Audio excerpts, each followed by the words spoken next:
For a younger generation. That bit under the tongue, man. I know, it is that bit.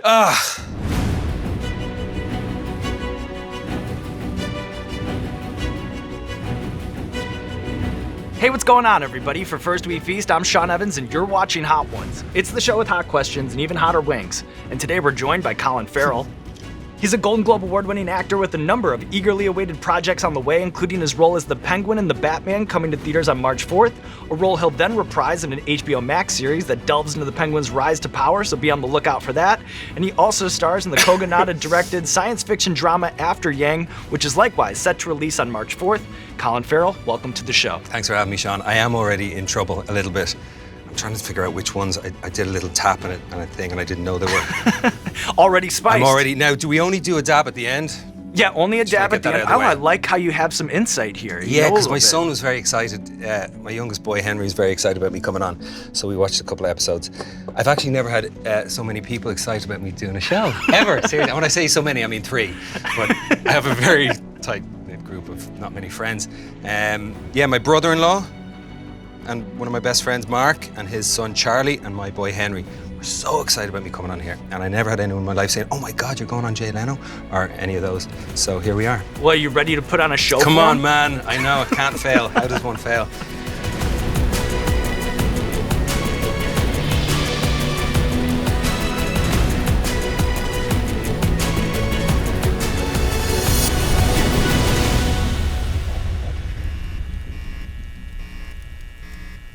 All right, bon appetit. Bon appetit.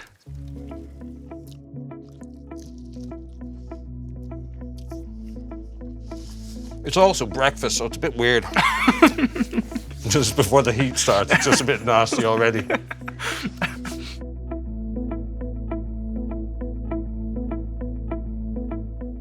So your new film, After Yang, is a sci-fi film that bucks many of the genre's conventions from its focus on the natural world instead of a futuristic metropolis, and then even the technology, which is really more of a background character. Kogonada has such a distinctive filmmaking style and aesthetic. Thinking back to your time on set, what would you say makes him distinct as a director? I was told never to speak with my mouth full, but that would be bad television. So we'll continue to talk. He is a really beautiful man. Kogonada, honest to God, he's the loveliest, kindest, most gentle man. Did you see the film? Yes, I did. I saw the film. Some of it. So there's a kind of a peacefulness and a meditative aspect to the film, and Kogonada feels like that as a man. He's incredibly zen and has a mad depth to him. Again, it's not loud. There's no action. There's no massive emotional outbursts in the film. It's all very calm and but the questions that it asks, the areas in which it's curious in relation to the human condition, for me, were fascinating when I read it. I just loved it. But it wasn't a page-turner, which sounds bad. It's like, oh, it wasn't a page-turner, so you weren't that interested. No, I really was, but it was a slow read. Because as I was reading it, I was very affected by it, more than I am most of the time in reading scripts, you know? So, and his aesthetic, Kogonada, I think it was his great-grandfather, was an incredibly renowned artist in calligraphy, which made perfect sense when he told me that, because kind of like, of course, is your understanding of space and your understanding of geometry and architecture, and you know, all made sense. So I had such a joy to work with him.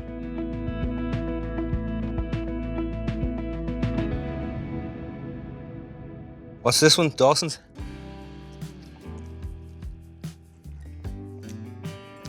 Is the spice only on the top, or do I have to eat the whole thing? I know that I don't have to do anything, I get it, but right. You know what I mean? I'm in for a penny and for a pound. Right. Well, there is full coverage on the wing, so there's no way that you can duck it. Oh, that's important. What I did earlier on did me a favor, because I messed myself up by having a dip of a later one. Yeah. So the first one I didn't even notice. Wow, you're just a lot of meat, obviously. Trailblazing a hot one strategy over here. Yeah, accidentally. Some of the best things I've done in my life have been accidents. No intention on my part.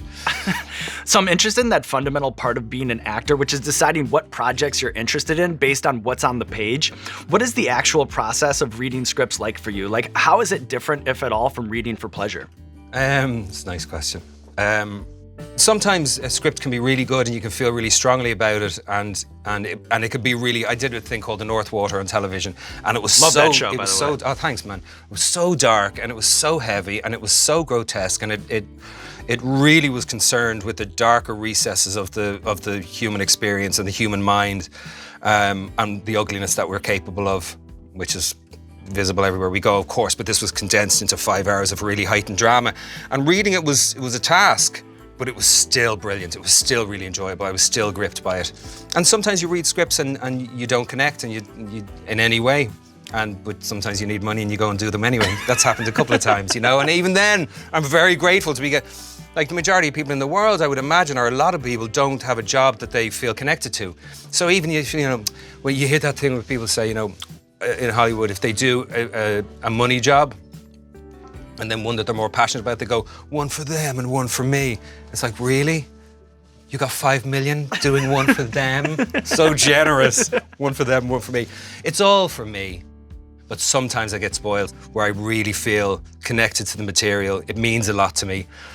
I get to bring my uncertainty as a parent and my uncertainty as a partner in the past. I'm single now. My uncertainty as a friend, as a human being, I get to bring that to work a little bit. Not as therapy per se, but it does come onto the dance floor and I get to ask certain questions that I've already been asking myself just as a man, you know?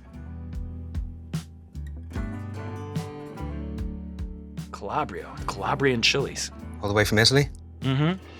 Oh, fuck. Do you build up a tolerance? Have you built up a tolerance over the years? You have. Or just a familiarity with the pain that allows you to experience it in a way that doesn't totally freak you out? The way that you said that, the familiarity with the pain, I think is the most important thing because I know what to expect, you know? It's like life. Yeah, exactly. The older I get, I get this familiarity with the pain of being human. So a lot of times, though, the guest, though, it'll be the spiciest thing that they've ever eaten in their lives, and then they're doing it in this bizarre context. You know what I mean? Yeah, so sometimes totally. I just try to be like a support system and not focus on my own pain, if that makes sense. Nice, yeah. I respect that, man. So I understand that despite being roughly the size of Maine, Ireland has many different accents and dialects. Yeah. So much so, in fact, that you probably notice the difference just driving 10 miles from village to village. Yeah. Of all the dialects that you've had to master for various movie roles over the years, which was the most tedious or most time-consuming to learn? Honest to God, I tried a couple of times to do, I don't know what you call it, standard American. When someone says standard American accent, and I find that the trickiest. Because generalities don't really help you as an actor. Do you know what I mean? The more specific you can be, of course. You can focus it. Yeah, and then within that specificity that you've found yourself aligned with, then there's room for play. Of course, you'd always be free to do this, that, and the other. It's not about, but if just a general American accent, it just sounds general. It sounds vague, and it almost sounds insulting. It sounds like you're not respecting the character or the project or the script, you know, that you really should get very specific. So all the really good dialect coaches, they're as sociologically interested as they are in sounds. They really give you a whole context for the world in which this character grew up and how they feel about certain things and the political or, you know, economic climate of the area they grew up in. So that's when it gets really interesting and that's when it gets really specific. But generalized American, I would be like, oh, I just feel vanilla. But that's me. I can't blame general Americans, whatever they are.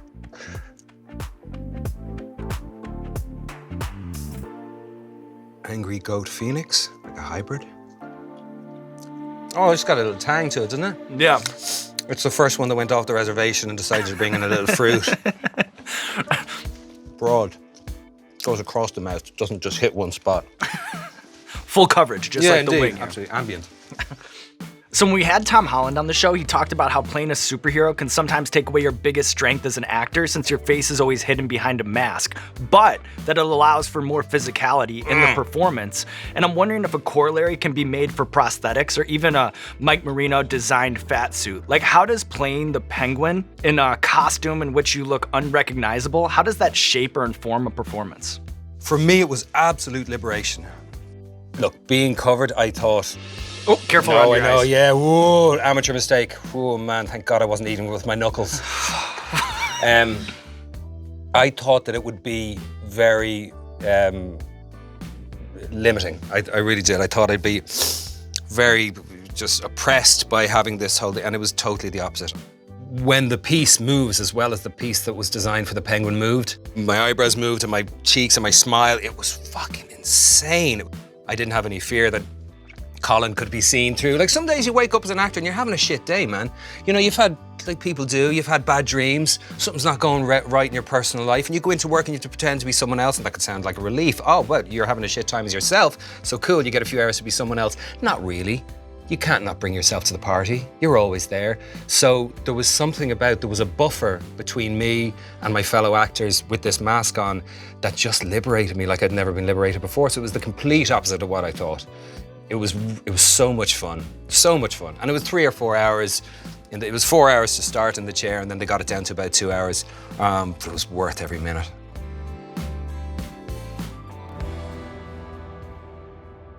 Los Calientes Rojo. Is it true that the climactic concert scene in Crazy Heart, that you guys only had 10 minutes to shoot that because it so happened much in the fun. middle of a Toby Keith concert? Yeah, man, I thought I was going to get bottled. I thought I was a fucking dead man, because I don't know, I'd had a few films anyway that didn't work, and I'd played a couple of characters whose sexuality was in question, and anyway, just look at Toby Keith concert, and there were a rambunctious crowd having a good time, and they were well into the evening, and the beers had been, were on board, and I know if I was a fan of Toby Keith and I was at a Toby Keith concert and I was half cut, and then somebody come on and said, we're going to just stop the evening now because a bunch of actors want to come on and do a little make-believe, I'd be like, fuck you. So I really kind of wanted a shield out there in front of me, but everyone was cool. That was just my fears. Everyone was awesome. And they had a crane at the back of the stadium, and then they had a steady cam coming on the stage to get the closer stuff. And it was well orchestrated. They'd been there all afternoon. So we just went on and, as you do, bluffed. Yeah, it was cool. It's fun. Is it true that while filming The Recruit, Al Pacino actually damaged the car that you guys were driving around in, and then the damage is actually visible in the film when you guys roll up to the Saigon Pagoda? I have no idea, but I will research that later on. Driver's side, back door, big white streak. Did he? Big white I remember streak. something about that, man. I was, I might remember all of that project, but I'll research it. Probably. Sounds echoes of familiar. Is it true that Steven Spielberg hired the 12 best contortionists in the world to do that futuristic yoga scene in Minority Report? Oh yeah, I heard that, yeah. The 12 best contortionists in the world. Imagine being number 13. That'd fucking suck, wouldn't it? Like, yeah, well, they said it was unlucky for some, I guess. Yeah, I don't know. I know there was a bunch of people that were able to do mad things with their bodies that day, but I wasn't working. Is it true that the open heart surgery scenes and the killing of a sacred deer are very real, and that you actually attended a quadruple bypass in real, person? Real. Doesn't get any more real. Smelling, burning flesh. Yeah, it was intense. Very intense. I fucking never saw anything like it in my life, Sean. So upsetting. As horrible as it looked, I had an appreciation for the checks and balances of the human body. I came away from it going, okay, it really is what we've all known, but I've seen it in action when it's been broken down and somebody's trying to fix it. It is put up it's in a garage, and it's a car, it's an engine, it's a computer, it's whatever. There are certain things that have certain consequences, and you plug certain things in somewhere. Obviously, it's gross simplification. But I came away from it going, yeah, but it was weird. I wouldn't want to see it again. Wow. Yeah. On that note. On that note, are you ready to move on to the next wing? Yeah. All right, so this one, Queen Majesty, Cocoa Ghost. Cocoa Ghost. I'm expecting, obviously, a little hint of chocolate at least, or I will be very disappointed in writing a letter to Queen Majesty, which my people have, I'm sure, done many times over the years. It's not her, is it?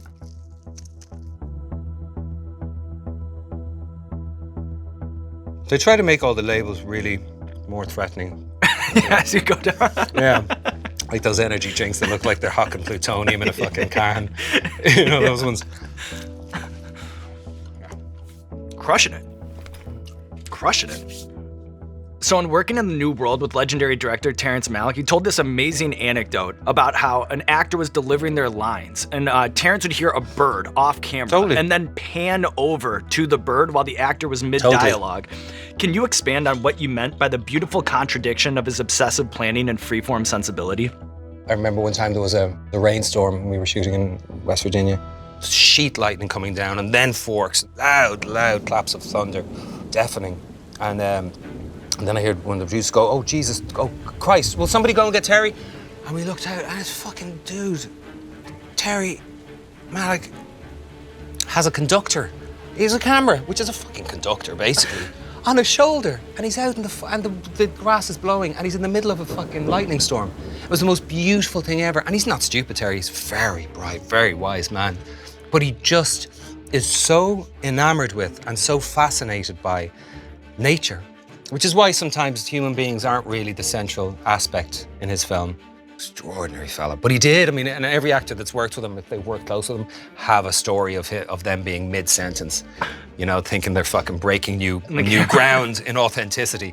And I never forget it. I never forget. I was Koryanka was there, and I had a couple of lines I had to say, and as I was saying, I'll never forget. Oh, is that an osprey? And off he fucking. And I found myself somewhere between insulted and so enamored with his honesty and his sense of presence. You know, gorgeous man.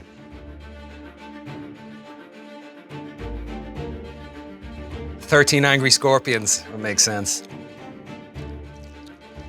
Even the color of it. Oh yeah, already. Has kind of a sweetness up front. but Already. then- There's a threat in that sweetness, though.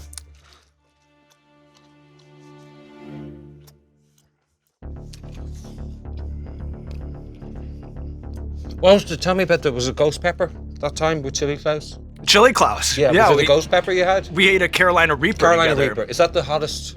It was the Guinness Book of World Records hottest pepper in the world, and just ate that pod straight up. So what was that like? What was that ghost pepper It was like giving yourself food poisoning Yeah, for like it really 12 looked hours. bad. It looked yeah, violent. like the cramps, just the cold sweats. You know, you go from like being overly hot. Your to body's just going, I don't freezing know cold. what the fuck, up, down, up, what? Yeah. Exactly. So Regulate. You go Exact- there, you go. it doesn't know what to do. Your whole equilibrium is scrambled. Like the only way I'd ever do that again is if Chili Klaus, who I cannot say no to, approached me and was just like, we gotta do it. We gotta do a part 3. That's the Right. only reason I'd do it. Was it the once you did it together? We actually did it twice. We did it on 2 different occasions.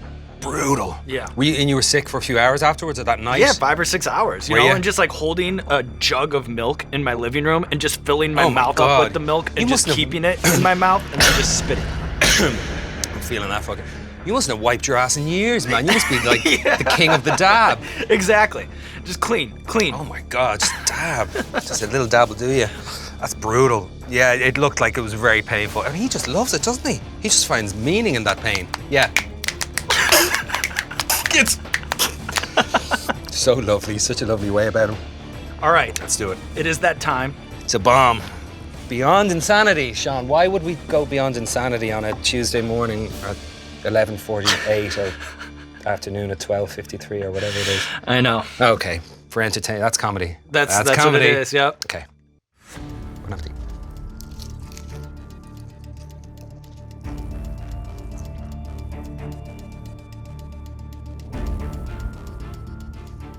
All right, let's see what this has got. Yeah, there's fucking tons of. It has a lot to say, Yeah. doesn't it? It's chatty. It's chatty. This one never gets any easier. It really is. As advertised. No, but it's good to see you suffer. You know the way they say misery loves company? It does help. Well, I'm happy I could be that support system for you. Do you know what's the most insulting one is under the tongue? You know that bit of the guitar string under your tongue? Yeah, That I know bit that when one. that fucking hurts Yeah. like it is now. Bollocks, I didn't think it'd get me that much.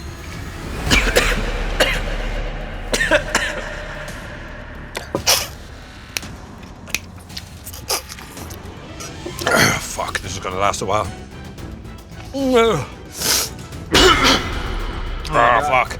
Oh yeah, 'cause you can't wipe your tears. Yeah. One N- sec. Name of your autobiography. Can't wipe the tears. I'm stealing that from. Don't steal it, I give it to you. I like Fuck. inhaled. Thank you. That's good. I'm good. What's that? Something to help? Crying. Gotta go. Oh, fuck, man. All right. Are you sure? Yeah. Okay. Woo. Yeah, I'm good. Thank you. For a younger That generation. bit under the tongue, man. I know it is that bit. For a younger generation that might balk at the idea of watching a black and white movie from before their time, what makes the 1959 classic Some Like It Hot a I love it so much. a timeless film that you never get sick of rewatching? I was going to say Marilyn Monroe, and that's true in some sense. But fuck this. Got me. The comedy is ageless. The film is just a beautiful world to inhabit. And Marilyn Monroe was, look, for me, it was the first time I fell in love. You know, the first time I experienced romantic love. I think I was 7 or 8. And already I wanted to rescue Marilyn. I could make her happy. I'm just looking at Lollipop. I could make her happy. But yeah, it's a perfect film. It's a perfect film. It's just a perfect romp. It's perfectly entertaining. Some of the comedy in it is, I mean, Jack Lemmon thinking that he's going to marry the guy. You know what I see? At least once a year. Beginning to come back to fucking planet Earth. Me too. Wow, that was a tough one for really me. intense. I It know. was like a blackout almost. Same, and now I have like kind of a lightheadedness going on. An aura. I can see your aura. It's otherworldly. But with that in mind, God damn. Okay, yeah, sure, man. this next one is the pucker butt. Mean Green. The pucker butt. Okay.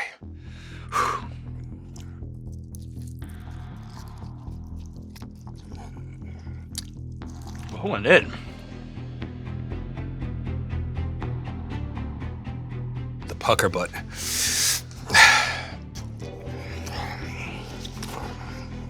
Extreme heat, but I think after the last one, it's almost a walk in the park. Oh yeah, the last one just carpet bombs your whole being. Worst thing that one does, the last pucker butt, is just activates the fucking The last one, yeah. reactivates. The cumulative effect of the Hot Ones gauntlet over here. Yeah, what are we doing? This is great though, so ridiculous. It's so ridiculous. You having a good Fantastic. time? You Yeah, having it's a good fantastic. time? It's so stupid. Not, you know what I mean. No, I take course no you- offense. yeah, I I take no know. offense. I I know. understand 100%. I mean, look what I do for a living in many ways.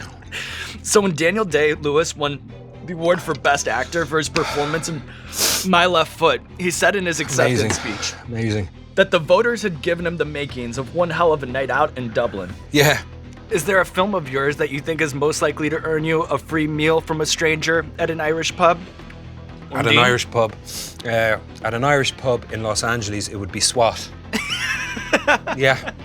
Yeah, it's a funny one. But in Dublin, maybe in Bruges, people seem to like that one. That'd be a lot of what I'd hear at home if I ever heard anything good from home. I'm joking. My people have always been lovely with me. I think in Bruges is the one I'd hear most through the years. All right, Colin Farrell. Sean.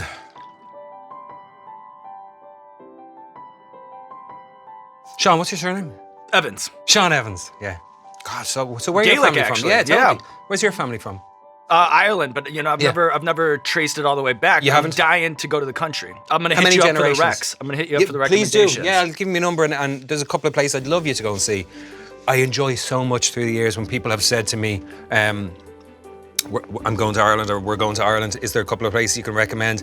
And just writing a few things on it, sending a text, I get to go back for a second. It's lovely. I enjoy that, so I'd enjoy that very much. Yeah, you love it, and what a profound thing it must be to have Irish heritage and go back there and retrace your roots. It Exactly. must be. This summer, I'm trying. Cool. Oh, this is the last dab. Oh, so this is you guys. Is this? Ah, Jesus, Hot Ones. There it is. You have your own. Of course you do. You'd be a fool not to. And we call it the last dab because it's tradition around here to put a little extra on the last wing. You don't have Indeed. to if you don't want to. Okay. The last dab. The last dab. If you ever open a pub, you know what to call that as well. What do I call it? The last dab. The last dab. Yeah. Okay. Is that it? That's it. You Yeah. did it. Okay, man. Cheers, Colin. Cheers, brother. It's been a pleasure.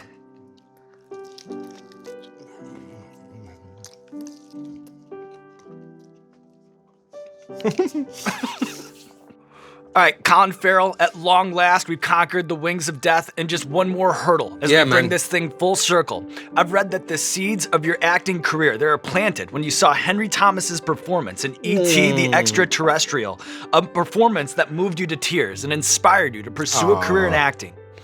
Can you describe in as much detail as possible, under these very bizarre circumstances, what is it that you find on the whole remarkable about E.T. the Extraterrestrial?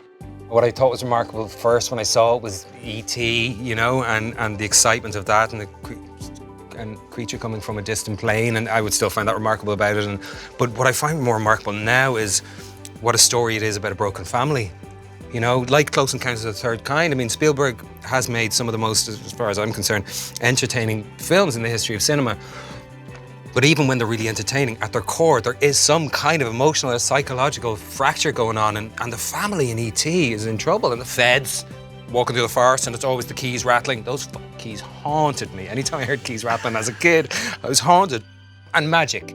And when they take off for the first time through that forest and they start flying,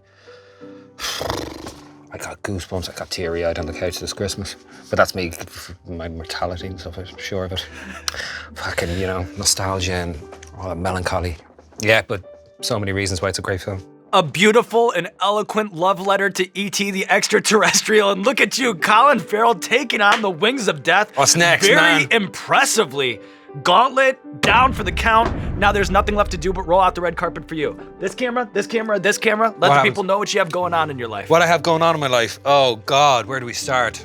Career or personal?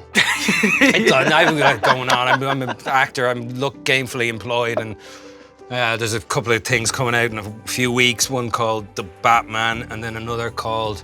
And The Batman you'll probably hear about and see loads of trailers and posters and stuff, but the one that really needs a bit of help is called After Yang, and it's a small independent film with a lot of heart, I think. Anyway, that's what I got going on. And then nothing else. I'm unemployed now, so if anyone out there has any scripts or any actors, I'm around. God bless you all. Thanks, man. Such a thrill, and It was a pleasure, my man. favorite part of my job is diving into material and watching God, so you many movies, fucking and I asked ended up great into the... questions. Oh, thank you. I Fucking appreciate read. that. Like, honestly, they're the best questions I can recall being asked. I think ever, like, because I was trying to think of Charlie Rose, but like, no, he didn't really give a fuck who I was. But we do have He the didn't same know set. Charlie Rose. Charlie Rose was talking about. I was on with Martin McDonagh, and Charlie Rose looked at me or something. And he went, "You did this film, Miami." I think he said Miami whatever or Miami something. He didn't even fucking. He couldn't even get the second word of a 2-word title of an 80s show that was really iconic. This one's for Chili Klaus. Hey, what's going on, Hot Ones fans? This is Sean Evans checking in with a very exciting announcement. We've read the comments, we've seen the emails, and after 6 years, more than 250 episodes, we can now bring you the full Hot Ones experience in one convenient package. I'm proud to introduce you to Hot Ones Boneless Chicken Bites, available exclusively at Walmart and Walmart.com. Each bag of Hot Ones Boneless Chicken Bites is packed with approximately 35 breaded, seasoned white meat chicken bites, as well as individual packets of the classic Los Calientes and the Last Dab Apollo for all your saucing and dabbing needs. The full Hot Ones experience, ready to heat and eat whenever you get the craving to spice things up at home. Hot Ones Boneless Chicken Bites. It's a party in a bag and everyone's invited.